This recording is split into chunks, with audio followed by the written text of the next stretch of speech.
네, 오늘 달란트 비유를 합니다. 달란트 비유. 한 부자가 먼 곳으로 여행을 떠나요. 떠나면서 자기 집에 있는 종들에게 많은 양의 돈을 맡깁니다. 하지만 종들의 다 능력이 다르기 때문에 감당할 수 있을 만큼의 크기의 돈을 각자에게 분량대로 맡기고 잘 관리하라고 하고 떠납니다. 그들 가운데 두 사람은 그 재물을 미천 삼아서 장사를 내서 2배로 남기게 돼요. 하지만 한 사람은 그것을 땅에 묻어두고 주인이 올 때까지 아무것도 하지 않아요. 자, 이 비유는 주의 재림을 기다리는 동안 충성스러운 청지기의 삶은 어떠해야 되는가에 대한 교훈을 주고 있습니다. 너무나 분명하죠. 충성되게 맡은 바에 최선을 다하라. 이게 핵심 메시지예요. 달란트 비유는 우리가 앞서 살펴본 마태복음 24장 45절 이하에 있는 그 두 종의 비유하고 상당히 닮아 있습니다. 거기에도 지혜롭고 착한 종이 나오고 또 악한 종이 나오게 됩니다. 그 충성되고 지혜로운 종이 주인의 집사람들을 맡아요. 집사람들을 맡아서 때를 따라 그들에게 양식을 나누어 주는 사명을 감당을 합니다. 그 맡겨주신 양떼에게 꼴을 먹이는 사명에 충성한 사람, 복음을 잘 전하고 복음 사명에 충성한 사람, 이 사람을 충성되고 지혜 있는 종이라고 먼저 말씀해 주셨어요. 자, 그리고 그의 결말은 주님께서 모든 소유를 맡겨주십니다. 주인이 그의 모든 소유를 그 종에게 맡겨주는 거예요. 더 많이 섬길 수 있는 복을 받은 거죠. 달란트 비유에서는 비슷합니다. 더 많은 것을 너에게 주겠다. 그리고 주인의 즐거움에 참여하라. 이런 이제 복을 받게 됩니다. 상이죠.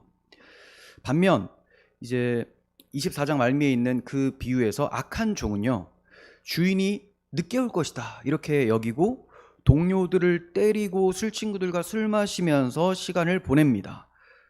이 사람은 맡겨준 사명, 복음 사명에 불충성한 자죠. 우리에게 적용시키면 거짓 선지자, 거짓 목회자, 그리고 모든 성도님들도 다 사명을 가지고 있기 때문에 거짓된 그리스도인이라고 할 수가 있는 거예요. 그의 결말은 슬피 울며 이를 갈게 되는 겁니다. 그런데 달란트 비유의 결말도 악한 종은 바깥으로 내쫓겨서 슬피 울며 이를 갈게 돼요. 그러니까 상당히 유사합니다. 더 구체적으로 달란트 비유를 통해서 말씀하고 계신다, 이렇게 보시면 되는 거예요. 자, 그러니까 첫 번째로는 달란트 비유는 충성에 대한 말씀이고, 여기 또 추가가 되는 것은 왜 충성하지 못하는가에 대해서도 말씀해 주는 것이 달란트 비유예요. 충성해야 되는데 왜 충성하지 못하나, 또 충성하는 사람은 어떻게 충성하게 되었는가, 이것까지도 우리가 볼 수 있는 비유가 달란트 비유예요. 그러니까 두 종의 비유보다 조금 더 구체적으로 또 확장되어서 비유로 되어지고 있는 것입니다. 달란트 비유의 구조를 간략하게 말씀드리면서 해설을 하면요, 주인이 타국으로 가요. 이것은 주님께서 죽으실 것과 부활하실 것과 승천하셔서 하나님 보좌 우편에 앉게 되실 것을 말씀하시는 거예요. 자, 그리고 오랜 후에 그 종들의 주인이 돌아옵니다. 그 종들은 지상교회예요. 지상교회는 불완전하죠. 그래서 참 신자도 있고 거짓된 신자도 있어요. 공통점은 입으로 주님을 얘기를 하고 입으로 주님 오신다고 얘기를 하지만 삶은 그렇지는 않아요. 그래서 이 지상교회가 종들인데 기다립니다. 그런데 오랜 후에 종들의 주인이 돌아온다고 하니까 주님께서 보좌 우편에 계시다가 정하신 때 반드시 오신다라는 것을 얘기를 하는 거죠. 반드시 오세요. 자, 이렇게 이 주인이 맡기고 간 것을 받은 종들은 바로 가서 장사를 합니다. 이것은 주님의 승천 때부터 재림하시기까지 역사적 교회는 반드시 맡은 바에 충성을 다해야 된다라는 것을 말씀하고 있는 거예요. 그리고 주인이 와서 그들과 결산을 합니다. 야, 내가 너에게 맡겨준 거 있지? 그거 한번 보자. 어떻게 됐나 한번 보자라고 하는 거예요. 주님께서 다시 오셔서 심판하시는 날이 반드시 있다라는 거예요. 그리고 주인의 즐거움에 참여하게 될 자와 바깥 어두운 데로 쫓겨나서 슬피 울며 이를 가게 될 자들의 분리가 일어나게 된다. 심판으로 인해서 천국과 지옥으로 나뉘어지게 되는 것이 분명히 있다라는 것을 말씀하고 있습니다. 자, 이제 조금 더 구체적으로 해설을 하면요. 자, 종들은 불완전한 지상 교회라고 말씀을 드렸어요. 신자와 불신자지만 유사 그리스도인들 분명히 있습니다. 그리고 그 종들에게 각각 재능대로 나누어지죠. 재능대로. 이것은 각각의 가지고 있는 재능, 정말로 재능이에요. 재능.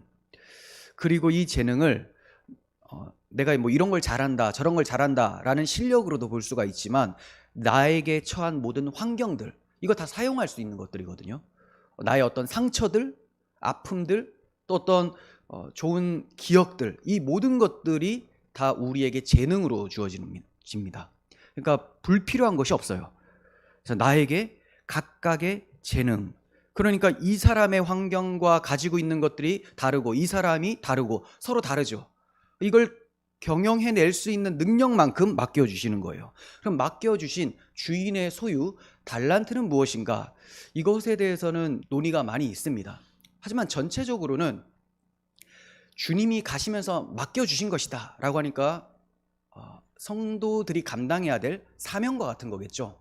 사명이에요. 그런데 저는 문맥으로 봐서 앞에 24장 말미에 있었던 두 종 중에 한 종이 양식을 때를 따라 잘 나누어졌죠. 그래서 이거 복음 사역이다, 복음 사명이다, 우리에게 말씀을 주시고 가셨다, 이렇게 보는 것이 조금 더 적절하지 않나 이렇게 봅니다.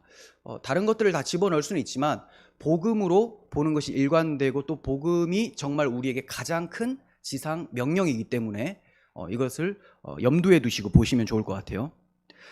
원래 달란트라는 것은요, 무게 단위입니다. 무게. 그러니까 우리가 몇 그램, 몇 킬로그램 하잖아요. 이런 한 달란트 하면 무게예요. 한 달란트는 한 30kg 정도 된다고 합니다. 굉장히 무겁죠. 그런데 이 신약 시대에 와서 화폐 단위로 바뀌어져요. 그래서 금이나 은에 대해서 이제 한 달란트 하면 그게 이제 화폐 단위가 되는데, 이 달란트는 6천 데나리온하고 똑같아요. 6천 데나리온이 뭐냐? 1 데나리온이 노동자가 하루 일해서 버는 수입입니다. 6천일. 한 20년이 넘는 수입. 그게 1달란트예요. 엄청나잖아요. 그러니까 한 달란트를 준 사람에게도 아주 귀한 걸 주신 것이고, 2달란트, 5달란트 주신 그 양도 엄청난 귀한 양이라는 거죠. 자, 그래서 달란트는 여기서 하나님께서 우리에게, 주님께서 우리에게 주신 자기의 소유, 너무나 귀한 사명, 복음, 말씀이다라고 할 수가 있어요. 주님께서 승천하시면서 주셨던 말씀을 봅니다. 마태복음 28장 19절. 그러므로 너희는 가서 모든 민족을 제자로 삼아 아버지와 아들과 성령의 이름으로 세례를 베풀고 내가 너희에게 분부한 모든 것을 가르쳐 지키게 하라. 볼지어다 내가 세상 끝날까지 너희와 항상 함께 있을 것이다. 이렇게 말씀하십니다. 그러니까 내가 너와 항상 함께 있으니까 너희는 말씀을 때를 얻든지 못 얻든지 전파하라. 제자 삼아 가르치라. 그렇다면 열매는 누가 맺어요? 항상 함께 계신 그 주님이 열매를 맺어 가신다라는 것을 우리는 알 수가 있겠죠. 그렇다면 이 말씀을 전파하는 사람의 태도는 어때야 되는가? 나와 함께 하시는 예수 그리스도를 굳게 붙잡고 의지하며 맡겨주신 사명에 충성을 다하는 것. 이것이 성도의 자세라는 거예요. 자, 그러면 장사를 한다라는 것은 뭐냐? 5달란트와 2달란트 받은 종들은 바로 가서 장사를 해서 이윤을 남기죠. 여기서 장사한다라는 것은 달란트를 운영한다, 복음을 운영한다, 말씀을 운영한다, 사명을 감당해내는 일을 얘기를 하는 거예요. 즉 맡겨주신 달란트를 죽은 화폐가 아니라 살아있는 화폐로 사용한 것처럼 맡겨주신 복음, 주의 생명력 있는 말씀을 묻어두지 않고 나에게 주셨던 재능을 가지고 부지런히 연구하고 증거하는 삶을 얘기를 하는 것이죠. 고린도전서 4장 1절 보시면 사람이 마땅히 우리를 그리스도의 일꾼이요 하나님의 비밀을 맡은 자로 여길지어다. 그리고 맡은 자들에게 구할 것은 충성이니라. 오늘 달란트 비유의 어떤 핵심을 잘 요약하고 있습니다. 우리는 그리스도의 일꾼이에요. 근데 일꾼인데 어떤 일을 하냐? 하나님이 우리에게 비밀을 주셨다. 복음의 비밀. 그래서 맡은 자들에게 구할 것은 충성이다, 이렇게 말씀하고 있어요. 디모데후서 2장 15절, 너는 진리의 말씀을 옳게 분별하여 부끄러울 것이 없는 일꾼으로 인정된 자로 자신을 하나님 앞에 드리기에 힘쓰라 라고 말씀합니다. 사도행전 6장 4절에서 집사님들을 선출해서 뽑게 되는데 그 이유가 뭐냐? 사도들은 오로지 기도하는 일과 말씀 사역에 힘쓰기 위해서다라고 합니다. 베드로전서 1장 10절 보시면 이 구원에 대하여는, 복음의 내용에 대하여는 너희에게 임할 은혜를 예언하던 선지자들이 연구하고 부지런히 살펴서, 예레미야와 같은, 이사야와 같은 참 선지자들은 연구하고 부지런히 살폈습니다. 자기 속에 계신 그리스도의 영이 그 받으실 고난과 후에 받으실 영광을 미리 증언하여 누구를? 예수 그리스도죠. 또는 어떠한 때를, 십자가에 달리시는 그 때를 지시하는지 열심히 연구했다, 이것을 얘기를 합니다. 구약시대 하나님의 종들, 신약시대 하나님의 종들, 모든 청지기들은, 하나님의 일꾼들은 다 주의 말씀을 받고 그 말씀을 전파하며 말씀을 살아내는 사명을 받은 사람들이에요. 그렇다면 남겼다. 자, 복음으로 장사를 해서 복음을 충성을 다해서 섬겼더니, 복음에 충성을 다했더니 남겨지게 되는데, 2배의 이윤을 남긴 것은 복음의 열매들이 나타난 것으로 적용을 하시면 좋을 것 같습니다. 자, 그러니까 이 열매들이라는 것은 복음을 낳은 거죠. 그러니까 이것을 첫 번째로는 자기 자신에게 대입해 주는 것이 좋을 것 같아요. 나에게 하나님께서 복음을 주셨습니다. 너 이 복음 굳게 붙잡아라. 내가 너를 얼마나 사랑하는지를 잘 알고 연구하고 묵상하고 살아내라. 개인의 성화가 되는 것입니다. 자, 그리고 이걸 교회에, 제가 지금 목회자잖아요. 교회에다 적용시키면 목회를 잘하라. 무엇으로? 복음으로. 그러면 교회에 덕이 세워지죠. 여러분들도 다 동일한 사명을 가졌습니다. 그렇기 때문에 복음으로 여러분들이 서로 섬기며 전하고 도와주게 되면 덕이 세워지죠. 교회가, 주의 몸된 교회가 건강하게 세워지는 그런 덕스러운 일을 하게 되는 거죠.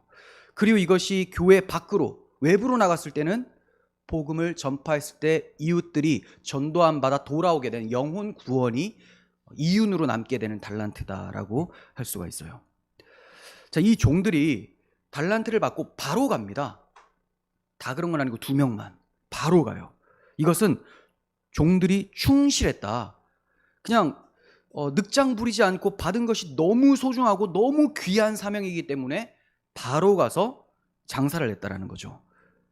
그리고 주어진 시간이 얼마나 될지를 지혜로운 종들은 몰라요. 언제 주인이 다시 와서 결산할지를 모르기 때문에 때와 시기를 너희가 알지 못하니 깨어있으라. 그리고 일하라. 충성을 다하라. 이게 종말론을 말씀하신 예수님의 중심 아닙니까? 그래서 언제가 될지 모르니 내가 하루빨리 주께 충성하며 열심을 다해 주의 열매를 남겨놓겠다라는 그런 이제 삶을 살아갔었던 것입니다. 이처럼 복음을 맡은 자들도 신속히 순종하고 충성을 다해야 합니다. 결산날이 언제일지 우리는 알지 못하는 거예요. 그렇다면 어째서 1달란트 받은 종은 장사하지 않았을까요? 이 점은 악하고 게으른 종의 입술을 통해서 자세하게 알 수가 있습니다. 24절, 25절 봅니다. 주인이여, 당신은 굳은 사람이라. 아주 인정사정 없고 매몰찬 사람이라는 거예요. 심지 않은 데서 거두고 해치지 않은 데서 모으는 줄을 내가 알았으므로. 자, 이건 뭐냐? 심어야지 거둘 수가 있죠. 근데 안 심고도 거두려고 하는 아주 나쁜 인간이다 라는 거고요. 해치지 않고 모은다라는 것은 좋은 곡식, 나쁜 곡식들이 있으면 이것을 이제 알갱이들이 마당에 쫙 펼쳐야 되잖아요. 그리고 이제 다시 모아야 되는데 그냥 모여있는 것 가운데서 골라낸다라는 거예요. 불가능한 겁니다. 불가능한 것을 요구하는 아주 굳은 사람이다 라고 얘기를 하고 있습니다. 그렇기 때문에 내가 당신이 이런 줄 잘 알기 때문에 두려워해서 나가 당신의 달란트를 땅에 감추어 두었습니다. 이거는 도둑 맞지 않기 위해서 감추어 놓은 거예요. 혹시 이거 없으면 또 난리 날까 봐 주인이. 그러니까 이 사람이 왜 일을 하지 않았을까? 주인에 대한 인식이 잘못된 거죠. 주인에 대한 인식을 보면 신앙과 구원을 결정짓는 심각한 문제가 있다는 것을 알게 됩니다. 복음서의 핵심 2가지가 뭐였어요? 너희는 나를 누구라 하느냐? 예수님이 누구시냐? 라는 것. 주는 그리스도시요 살아계신 하나님의 아들입니다. 이게 주님이 누구냐라는 거죠. 주인이 누군지를 알았어야 돼요. 그리고 그분이 왜 오셨는가? 많은 사람들의 죄를 위해서 대속물로 자기를 주려고 오신 사랑의 하나님, 대속의 구주라는 것을 알아야 되죠. 근데 주인을 잘 모르고 있기 때문에 저가 일을 하지 않았었던 것입니다. 주님이 오신 목적, 주님이 누구신가? 이 말은 한마디로 구속의 은혜예요. 복음입니다. 복음을 모르고 복음을 받았어요. 말씀을 받아 들었지만 이게 무슨 내용인지를 몰라요. 알려면 부지런히 연구하고 기도하고 구할 때 더 풍성하게 본인 스스로도 깨닫게 되고 연구하고 전하게 되잖아요. 하지 않습니다. 그냥 복음을 모르고 주인이 누군지를 모르고 주인에 대한 오해가 아주 심각했기 때문에 딱 받아들고 탁 버려버리는 거죠. 돼지나 개에게 진주 목걸이 던져주는 것과 똑같은 거예요. 귀한 것을 던져주면 아주 짓밟아버리는 것처럼 그렇게 되어버렸습니다. 자기 목숨을 대속물로 내어주기까지 한 사랑의 예수님을 굳은 사람, 엄격한 사람, 무서운 사람으로 인식하고 있고 하늘의 밀로 오셔서 죽으심으로 많은 열매를 맺게 해주신 주님을 심지 않은 데서 거두는 사람이다라고 평가를 내리고 있어요. 이 사람은 복음을 모르고 있는 사람이에요. 오히려 종의 이러한 주인에 대한 비난은 사실 자기 자신이 이렇다라는 것을 남 비난할 때 쓰고 있는 겁니다. 보세요. 얼마나 굳은 사람입니까? 이 사람이 얼마나 완고하고 악한 사람입니까? 그리고 아무것도 하지 않는 게을러 터진 사람입니까?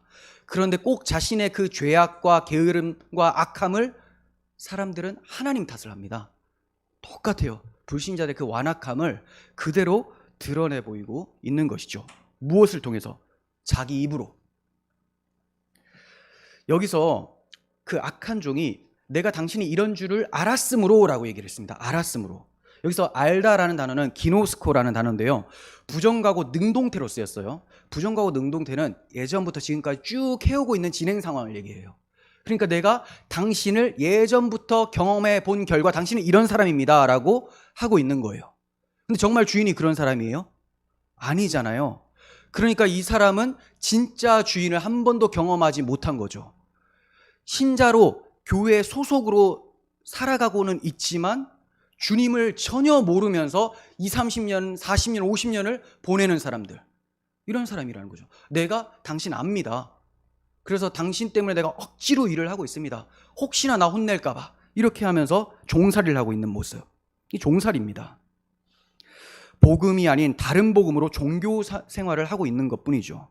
분명 복음을 맡겨주셨는데 복음을 깊이 묵상하고 부지런히 연구하지 않았기 때문에 주인에 대한 인식이 잘못되어진 겁니다.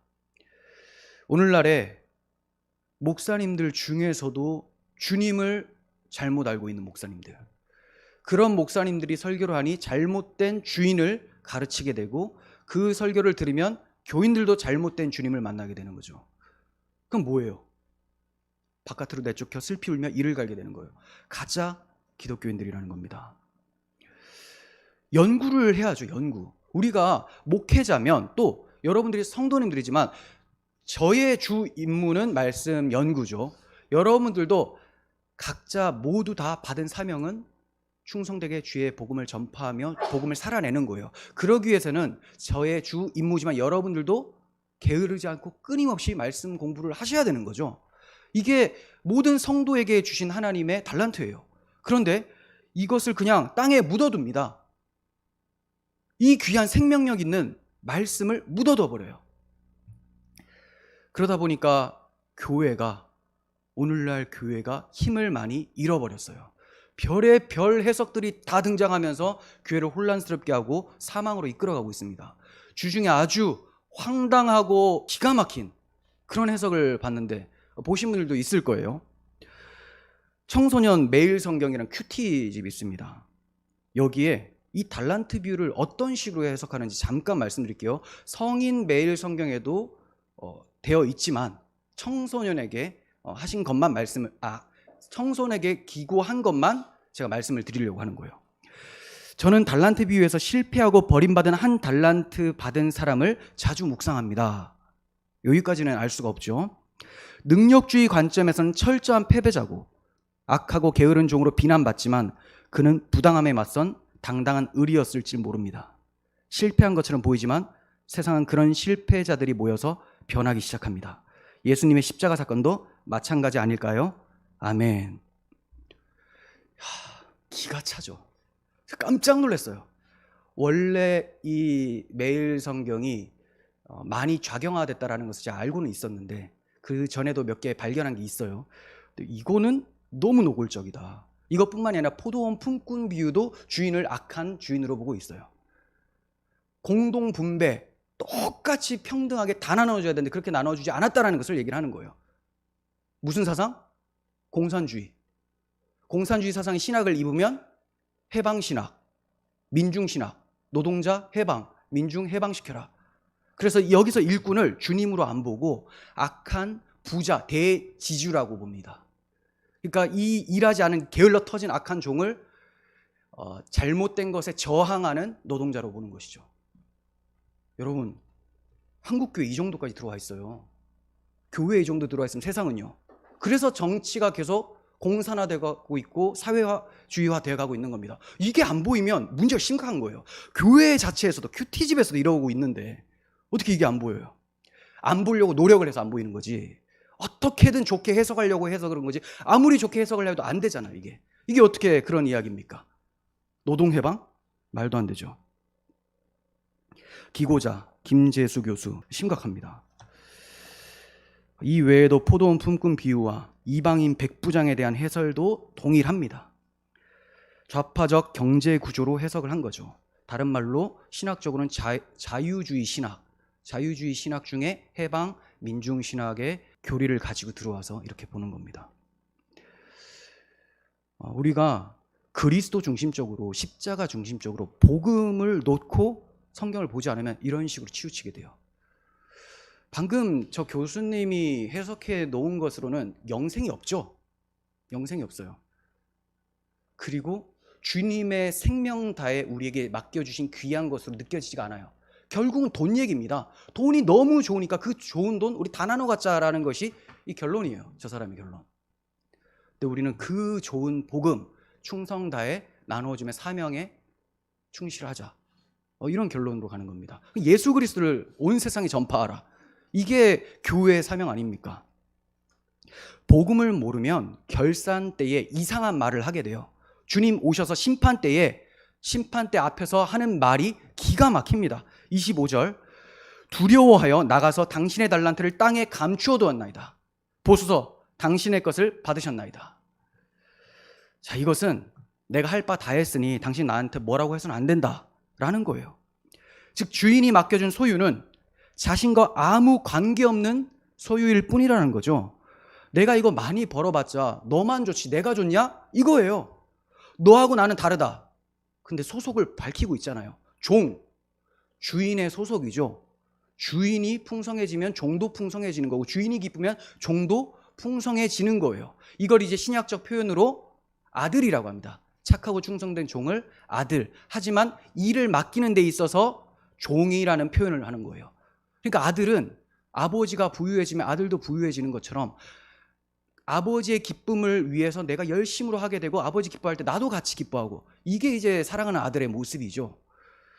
착하고 충성된 종은 그러한 모습을 가지고 있어요. 하지만 악한 종은 아들이 아닌데 교묘하게 들어와서 아들 행세하다가 뭐 일 시키면 그걸 왜 내가 합니까? 라고 하는 그런 모습이라는 거죠. 이 사람 하는 말 보십시오. 보소서 당신의 것을 받았습니다. 당신의 달란트 있으니 가져가세요. 하나도 잃어버리지 않았습니다. 가져가세요. 주인의 은혜를 몰라요. 달란트의 소중함을 모릅니다. 자신이 주인에게 속한 자라는 인식이 없어요. 한마디로 주의 은혜와 사랑을 알지 못하기에 충성이라는 것을 찾아볼 수가 없는 거예요. 이게 바로 율법주의죠. 행위주의. 장사에서 이윤을 남겨도 내게 되지 않고 만일 잃어버리게 되면 벌을 받을 것이기 때문에 그냥 묻어둔 것입니다. 그런데 착하고 충성된 종들은 열심히 충성하여 이윤을 남기고 보소서 내가 달란트를 남겼습니다 라고 기쁨의 환호를 지르게 되죠. 이거 보소서 내가 달란트를 남겼습니다 이렇게 말할까요? 너무 기뻐서 주인님 보세요 제가 달란트를 남겼어요. 이거 왜요? 주인이 기뻐할 것을 보니 나도 기쁜 거예요. 주인의 소유가 나의 소유가 되는 거죠. 그 기쁨으로 일을 했었던 겁니다. 그러니까 주인에 대한 인식이 내가 이거 못하면 어떡하나, 나 때려 죽이는 거 아니야? 이런 인식이 아니라 주인의 사랑을 알고 주인의 긍휼을 알고 주인의 은혜를 알았기 때문에 열심으로 충성할 수 있었던 것이고, 주인이 결산하러 왔을 때 그 열매를 보면서 너무 기뻐하며 영광을 돌릴 수가 있었던 것입니다. 얼마나 대조됩니까? 이것이 돌판에 기록된 율법과 마음판에 기록된 새 언약, 복음과의 차이점이에요. 여러분, 우리는 복음 하는데 이 복음을 그냥 머리로만 알면, 머리로는 알아요, 똑같은 걸. 하지만 가슴으로 내려오지 않으면 율법주의로 행하게 됩니다. 말은 복음을 말하지만 삶은 율법주의예요. 가슴으로 내려와야 됩니다. 주의 성령을 구하시고 겸손한 마음으로 주의 복음을 받으십시오. 그러면 충성되게 일할 수 있는 착하고 충성된 종의 모습이 우리 모두 가운데 풍성해질 거예요. 자, 이렇게 악하고 게으른 종이 변명을 하는데 주인이 꾸짖습니다. 26절, 27절. 악하고 게으른 종아, 나는 심지 않은 데서 거두고 해치지 않는 데서 모으는 줄을 내가 알았느냐? 그러면 내가 마땅히 내 돈을 취리하는 자들에게나 맡겼다가 내가 돌아와서 내 원금과 이자를 받게 하였을 것이니라. 취리하는 자는 고리대금하는 사람 또는 은행에 맡긴다라는 거예요. 그래서 그렇게 맡기면 나중에 이자라도 받을 수 있었을 거 아니냐, 이렇게 말한 것은 주인이 이윤을 남기기 위해서 혈안이 되었다라기보다는 종의 이해타산적인 말에 입각해서 대꾸를 해주신 거예요. 이 비유를 말씀하시는 주님은 아마도 서기관과 바리새인들의 모습을 생각하면서 말씀하셨던 것으로 보여져요. 외식하는 자들이죠.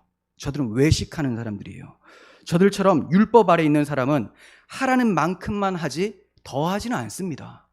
그 하는 것도 맞을까봐, 매 맞을까봐 억지로 하게 됩니다. 그러니 기쁨과 감사가 없는 것이죠.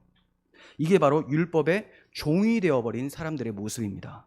그런데 심각한 것은 십자가 구속사역이 다 이루어졌고 성경 66권이 완성이 돼서 우리에게 복음이 밝히 드러났음에도 불구하고 오늘날 교회 안에서도 이러한 다른 복음 위에 서 있는 사람들이 많은 거예요. 벌 받을까봐 주의를 억지로 나오고 드린 것의 100배를 더 받기 위해서 11조를 내고, 이뿐 아니라 헌신하기는 싫지만 천국에서 보상받을 것을 생각하면서 이를 꽉 깨물고 예배, 봉사, 전도하면서 종교생활하는 사람들, 이런 자들의 삶은 신앙생활이 아니라 종교생활이고, 종교생활의 다른 이름은 종살입니다. 모든 종교는, 기독교 외에 모든 종교는 행위를 강조하기 때문에 종살이가 되는 거예요. 무거운 종살이. 자, 무엇의 종입니까? 자기 욕망이라는 종. 내가 이렇게 힘들게 하지만 결국 내 욕망을 채울 수 있는 어떠한 것을 받을 것이다라는 그 욕망의 종, 그 욕망을 부추겨 이용하는 사탄의 종이 되어버리는 것이죠. 자신의 욕망을 이 땅에서 채울 수 없으니까 일찌감치 포기하고, 야, 그러면 교회에 헌금 많이 내고 봉사 많이 하면 천국에서는 받는다고 하니까 여기에서 못 받을 거 거기서라도 받자. 여기서는 포기. 내가 지금 못하겠다. 저기서 받겠다. 이거 뭐예요?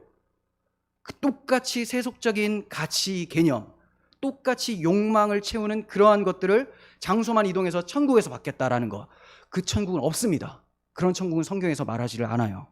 그런 사람들의 모습을 보면 이 땅에 집착하지 않는 것 같아 보여요. 교회에다 다 하고 교회 봉사헌신 다 하니까 마치 하늘에만 소망 둔 사람 같지만 그 속에는 이 땅에서 받고 싶은 것을 하늘에서 받아야 되겠다라고 장소 이동만 한 똑같은 그런 모습이라는 거죠. 사람들은 속습니다. 하지만 주인님은 안 속는 거죠. 그래서 그런 모습을 본 사람들은 와, 믿음 좋다라고 하지만 그 칭찬까지도 챙겨 먹으려고 하는 악한 모습이 사람들에게 많이 나타나고 있어요. 교회에. 왜 이런 현상이 일어나냐? 복음을 모르니까, 주님을 모르고 주님이 행하신 일을 모르니까 계속 오해를 하는 거예요. 이래야지만 칭찬할 것 같고, 이래야지만 천국 가서 내가 그토록 갖고 싶던 세속의 그 물질들 받을 것 같으니까. 복음이 회복되어야 됩니다. 주인은 타국으로 떠날 때 이윤을 얼마 정도 남기라고 명령하지는 않았어요. 분명히 두 사람은 이윤을 남겼어요. 하지만 반드시 이렇게 이만큼의 돈을 남겨라라고 하지는 않았습니다. 단지 달란트를 주었다고만 나오죠. 이것은 종들이 이윤을 얼마나 남기는가에 대해서 주인이 초점을 둔 것이 아니라는 거죠. 자, 이윤을 남기는 것은요, 주님이 남겨요. 복음은 복음이 일을 합니다. 그럼 복음을 맡은 자는 무엇이냐? 맡은 자의 구할 것은 충성이에요. 주님은 그 종들에게 내가 너에게 이 귀한 것을 줬는데 이것에 감사하며 충성하고 있느냐, 그걸 본 것이고, 그 충성하는 자들은 반드시 이윤이 남게 된다. 그만큼, 그 주신 재능만큼 받은 복음의 열매들을 나타낸다라는 거예요. 그러면 나중에 평가는 어떻게 되느냐? 남겨진 것을 보고 충성이 되었는지 안 되는 건지를 확인할 수가 있겠죠. 열매로 그들을 알리라라고 했어요. 그렇다면 우리는 열매를 이만큼 남겨야지라고 하면 율법주의로 또 빠지게 되죠. 그럼 나는 맡겨주신 것에 대한 귀한 것, 그리고 주님에 대한 인식을 가지고 충성을 다하는 거예요.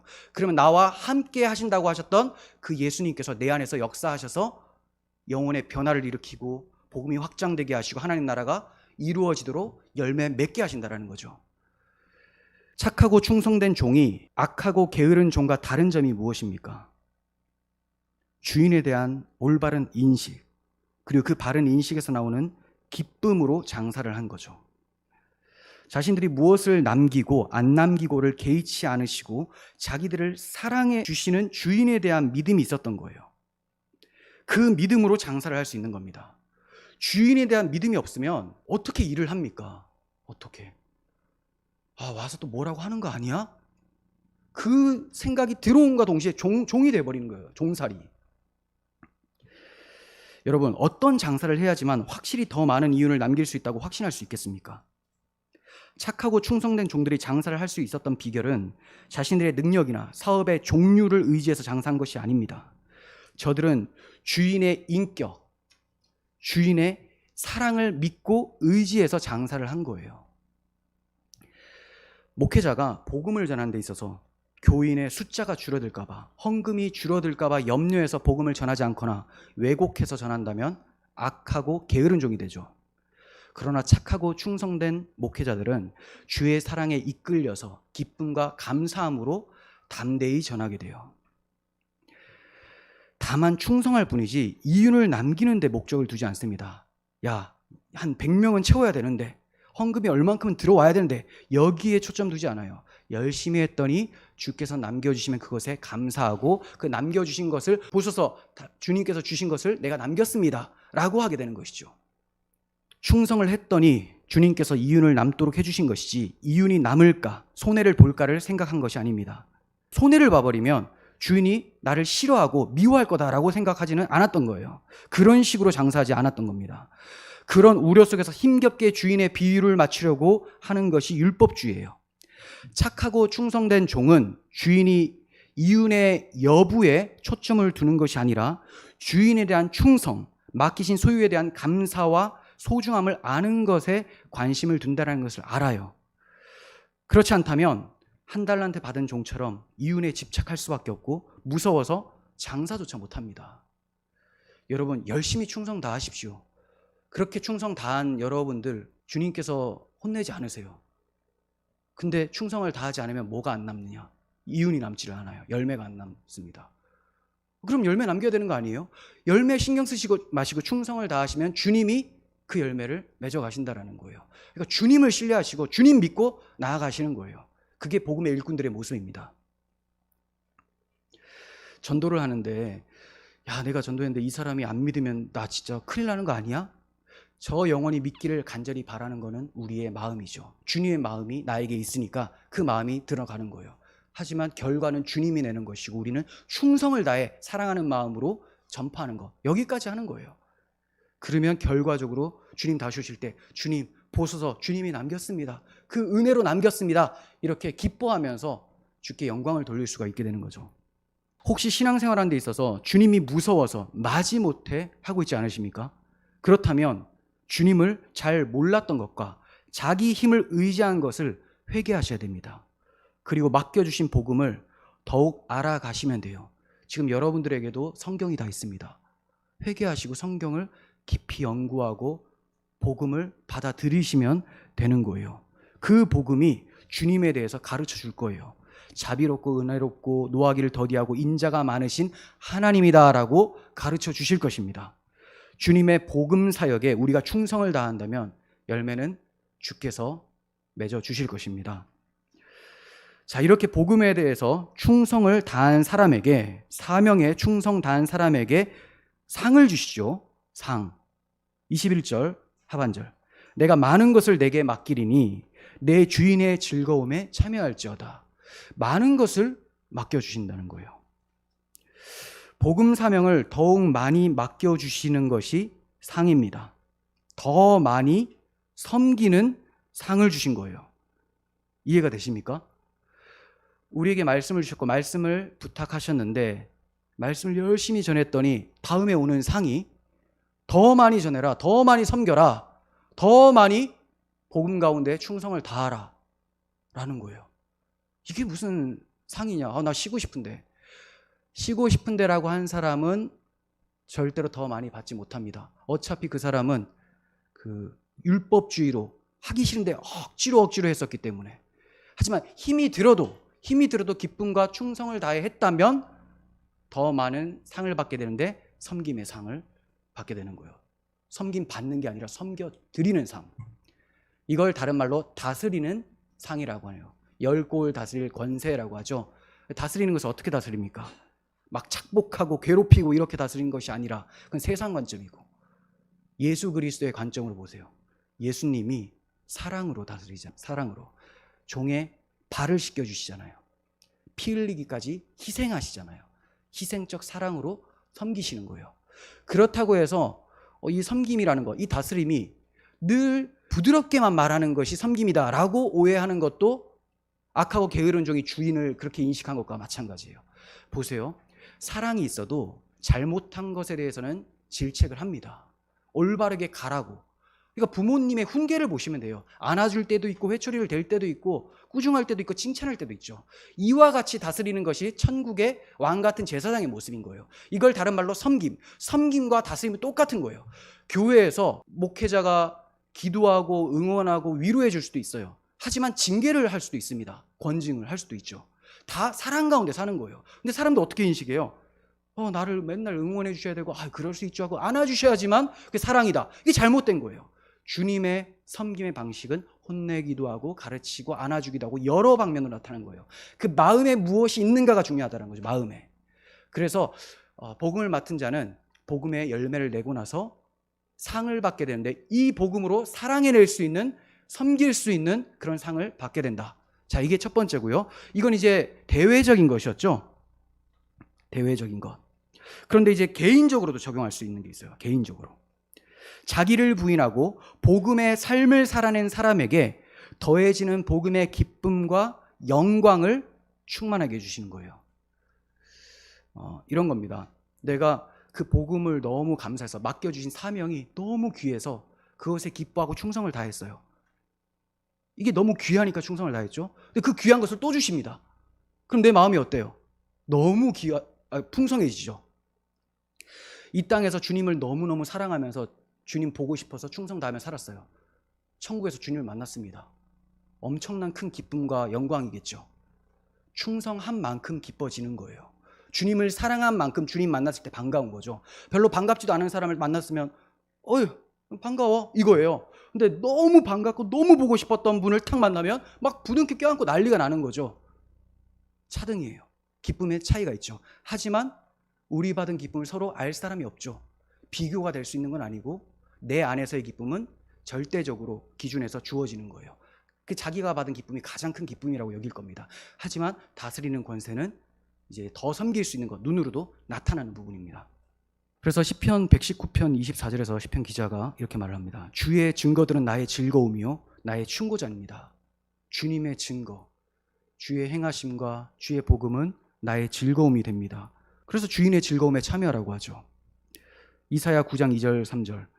흑암에 행하던 백성이 큰 빛을 보고 사망의 그늘진 땅에 거주하던 자에게 빛이 비치도다. 주께서 이 나라를 창성하게 하시며 그 즐거움을 더하게 하셨으므로 천국 갔을 때, 회복되었을 때 즐거움이 더해집니다. 추수하는 즐거움과 탈취물을 나눌 때의 즐거움 같이 그들이 주 앞에서 즐거워하오니 이게 주인의 즐거움에 참여하는 겁니다. 주께서 피 흘려 사신 예수 그리스도 믿는 사람들, 자, 이 사람들이 다 충성되게 일하다가 그들을 만나게 되면 주님의 기쁨이 넘치게 되죠. 그리고 그 주님을 만난 사람들의 기쁨도 넘치게 되어집니다. 정리하면 천국의 상은 온전히 비워진 우리 가운데 부어진 예수님으로의 충만입니다. 그 예수님이 우리의 기쁨이며 우리의 상이 되어지는 것이고, 그 예수님의 생명으로 살리신 영혼들을 예수의 사랑으로 섬기는 것, 이것이 우리가 받을 상이라는 거예요. 적은 일에 충성하였다라고 칭찬을 합니다. 적은 일에, 왜 적은 일이라고 할까요? 사실 달란트가 엄청나게 귀하고 영광스러운 건데 왜 적은 일이라고 하냐? 복음에 충성하는 일은 주님이 십자가에 못 박혀 죽으심으로 우리를 구속한 일에 비하면 너무나 적은 일이다, 마땅히 해야 될 것이었다라는 것을 말해요. 그래서 정말 착하고 충성된 종은 다 할 일을 하고 나서 우리는 마땅히 해야 될 일을 했을 뿐입니다 라고 주인에게 얘기를 하는 것이죠. 그리고 복음에 충성하다가 받는 고난은 내세 우리가 받을 기쁨과 영광에 비하면 너무나 작은 것이기 때문에 작은 일에 충성했으니 내가 너에게 많은 것을 맡기고 주인의 즐거움에 참여하게 하겠다, 이런 상을 주는 것입니다. 30절 보시면 이제 마무리를 이렇게 짓습니다. 이 무익한 종을 바깥 어두운 데로 내어 쫓으라. 거기서 슬피 울며 이를 갈리라. 바깥 어두운 데, 그럼 안은 어디냐? 주인의 집이죠. 주인의 집은 예수 그리스도의 집이니 천국, 바깥은 지옥인 거예요. 바깥 어두운 곳에 내쫓기게 됩니다. 자, 이렇게 내쫓기는 종을 악하고 게으른 종이라고만 하지 않고 무익한 종이라고 해요. 왜 그러냐? 하나님 나라 건설은 복음 확장으로 이루어지죠. 근데 그 일에 충성을 다하지 않았기 때문에 무익하다, 도움이 하나도 안 되는 것. 그래서 무익한 종. 왜 악하냐? 복음을 전한 것이 아니라 다른 복음을 전하고 자기의 가치관에 따라서 세속의 욕망에 따라 살았기 때문에 악하다, 게으르다, 맡겨주신 것에 충성을 다하지 않았기 때문에 게으르다라는 거예요. 바깥 어두운 데로 내어 쫓으라. 자, 이러한 자가 교회 안에 들어와 있었다라는 거죠. 하지만 결산 때가 되면 뽑아서 밖으로 내쫓아버린다는 거예요. 그러니까 지상교회가 역사를 지나오면서 결산의 때를 맞이했어요. 지상교회 불완전하죠. 알곡과 가라지 섞여 있어요. 결산을 딱 하시면서 주님께서 그 열매들을 보고 충성의 여부를 확인을 하고 뽑아냅니다. 열매 없는 것들, 이거 충성하지 않았네. 왜 충성하지 않나? 예수님이 내가 너와 함께 하겠다 했는데 함께하지 않은 자죠. 왜냐하면 주인에 대한 인식이 잘못됐으니까. 언제 예수님과 함께 했습니까? 그러니까 예수 생명 없는 사람들이 숨어 있었던 거 다 뽑아가지고 밖으로 턱 쫓아내면 남는 교회가 천상의 교회라고 하는 거예요. 완전한 교회, 죄가 없고 참신자들만 가득한 교회. 이 날이 반드시 온다는 거예요. 그때까지는 알곡과 가라지가 존재한다는 거예요. 달란트로 장사하는 것, 복음 사명에 충성하는 것은 십자가짐 같은 고생입니다. 많은 박해와 유혹이 따라와요. 주님께서는 서머나 교회에게 말씀하셨듯이 오늘 우리 교회에게도 동일하게 말씀하세요. 너는 장차 받을 고난을 두려워하지 말라. 볼지어다 마귀가 장차 너희 가운데 몇 사람을 옥에 던져 시험을 받게 하리니 너희가 10일 동안 환난을 받으리라. 내가 죽도록 충성하라. 그리하면 내가 생명의 관을 내게 주리라. 환난을 받을 때 잘 피해라 라고 하지 않고 죽으면 죽으리라는 그 마음으로 충성을 다해라, 복음 증거해라 라고 말씀합니다. 그러면 생명의 관을 내게 주리라. 주님이 주신 관이니까 기쁜 거죠. 주의 즐거움에 참여하게 되는 것입니다. 여러분, 깨어 있으라는 주님의 당부에 귀를 기울이시고 마음에 새기시길 바랍니다. 그리고 주님이 누구신지, 우리 주님이 왜 오셨는지를 늘 묵상하시고 그 복음을 늘 연구하시고 맡겨주신 복음 사명에 충성을 다하여 감당하시기를 바랍니다. 주님 다시 오실 때 주님께 칭찬받고 주님의 즐거움에 참여되는 우리 모두가 되기를 소원합니다. 기도하겠습니다. 하나님 아버지, 하나님의 은혜가 아니면 악하고 게으른 종으로, 무익한 종으로 남아있을 수밖에 없는 저희들입니다. 그러나 예수 그리스도의 피 흘린 희생적 사랑을 통하여 성령의 부어주심으로 인하여 우리를 하나님의 아들들 되게 하여 주셨고 이제 착하고 충성된 종의 삶을 살아가게 하시니 감사드립니다. 이 복음의 감격, 우리가 받은 은혜와 우리에게 맡겨주신 사명이 얼마나 귀한 것인지를 잘 알게 하여 주시고 그것에 충성 다하며 주님의 기쁨에 참여하는 저희들이 되게 하여 주시옵소서. 우리 구주 예수 그리스도의 이름으로 기도합니다. 아멘.